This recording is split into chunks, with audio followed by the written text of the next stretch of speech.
Jim, Simon, how you both doing? How you doing, boys?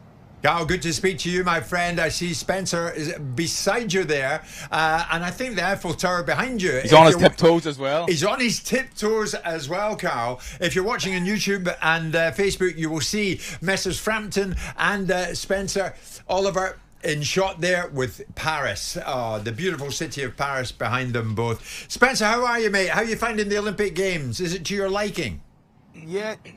Yeah, loving it, Jim. I mean, it's, you know, there's bits of controversy out here, as always there is with the Olympics. But on the whole, it's been fantastic. The standard's been really, really high. The crowds have turned out, 15 strong capacity every night so far. So yeah, it's brilliant. Looking forward to the semis and the rest of the finals as well. I notice, Carl, it's hot out there. The sun is shining. You've opted for the cap on your head. You haven't opted for the Turkish weave that Spencer has gone for. So, Carl, tell me this. Back to much more serious matters, Mr. Frampton. What has happened to Team GB's rich Olympic history when it comes to boxing? Because thus far, and I watched the fight, Carl, Lewis Richardson took home a bronze after that semi-final defeat by Mexico's Marco Verde on Tuesday, but that has been the only medal that we've had from the boxers. What's happened? Yeah, I mean, I think there's been a lot made about it, and I think what people have to remember is, first of all, to qualify for the Olympic Games out of Europe is very difficult. Probably the hardest qualification process in world amateur boxing. So the 6 boxers that got here already, that's a big achievement. But a lot of it's down to the draw and some of the fight results. Rosie Eccles, I've no idea how she lost the fight. Delicious Ori, I think, won the fight as well. And Luke as well, or Richardson, sorry, I think that he probably should have nicked it and should be in a final too. So I think if things just Carl, maybe had went their way, it would have been a much more successful one. Carl, when you think of it, the likes of Amir Khan, Joshua, Katie Taylor, Nicola Adams, Luke Campbell, James DeGale, Ben Whittaker, Joe Joyce, Fraser Clark, Josh Buatsi, all came through the Olympic ranks in recent years to become professional. We are not going to see many come through from the likes of the Paris Olympics and become pros in your sport, are we?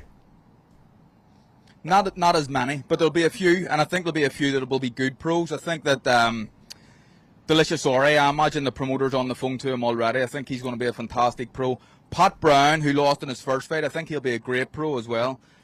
So look, there won't be as many, but I don't think it's the big negative, the complete negative that everyone's making out. Yeah, guys, I've got to say, I think that out of the 6 fighters that boxed out of here, 3 female, 3 male, 5 of them should have gone through, because 5 of them were on the wrong end of the decision. That's down to incompetent scoring as opposed to, you know, underperforming from the GB team. So I think that the medal position would have been slightly different had the guys and the girls got the right results. And Pat Brown, who we're talking about there, you look at Pat Brown and you go, yeah, stylistically, he's probably best suited to the professionals, and he had a tough fight, but he's the only one that probably legitimately lost in that contest. You know, so you look at it, and I agree with Cole. I think that it should be different. You know, we should have had more people in the medal position, without a doubt.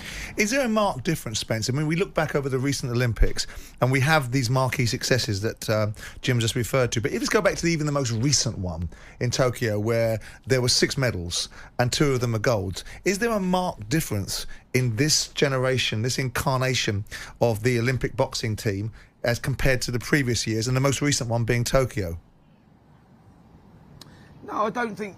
Listen, I think that you just look, and sometimes you have stronger teams than, you know, than other cycles. You know, you get pros and that people now turning professional as opposed to wanting to stay in that amateur system. That's the problem. I think the way that the amateur system is, the way that the Olympics. But there's no Ben Whittaker leaping out, is there? The talented.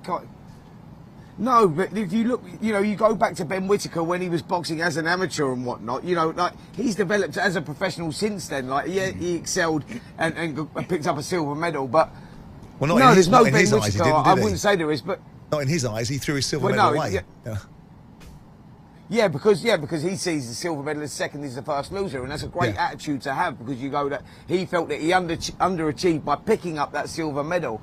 But I just think, guys, like, it's difficult to them to previous years and whatnot. Maybe not as strong as previous years, that's but my there point. should be more medals. That is for sure. Well, There's a whole rebuilding process. Go on, Carl. That's Go on, what Carl. happens. These guys all turn professional, and then you have to rebuild and develop a new team. So this current crop of top GB fighters, give it another 4 years for LA, if boxing's even in the Olympics, which we hope it will be, then they may have better chances of medals. But my question, without wanting to probe too deeply and to look at the negative, if you're getting the kind of investment that boxing is getting, you know, £11 million to produce athletes to be able to compete, it's not about looking at their professional careers, it's looking at the return on investment for the meddling in Olympic tournaments.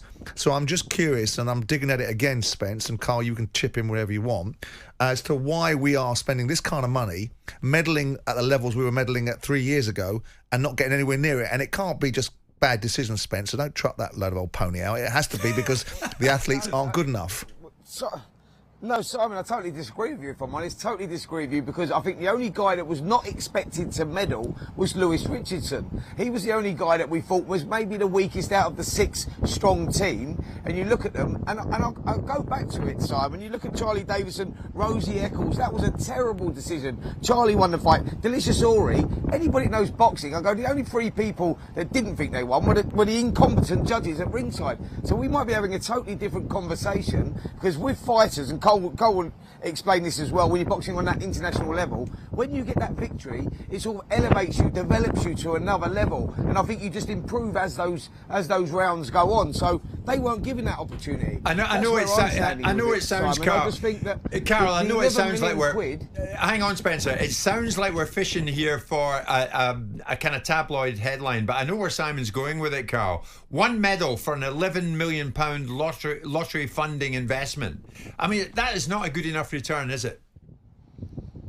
No, look, it probably isn't, and I'm sure that the whole setup at Team GB, they'll be disappointed with that. But again, just to back up what Spencer's saying here, there has been a few ropey decisions, and I think that if the decisions had have went the way they should have went, then we possibly could have maybe 3 medals for Team GB.